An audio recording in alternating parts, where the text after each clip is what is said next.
আল্লাহ নবী সেজদার মধ্যে পড়ে কাঁদতে থাকবে, ইয়া রব হাবলি উম্মতি।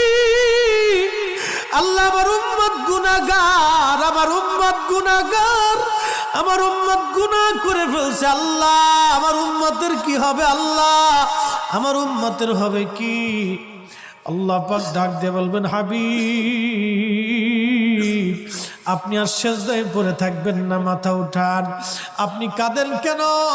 মেহেশর তো আপনার কান্নার জন্য না নবী, উঠেন, আপনি মাথা উঠান।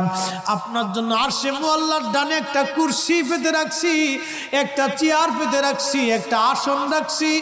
আপনি নবী সেই আসনে বসবেন।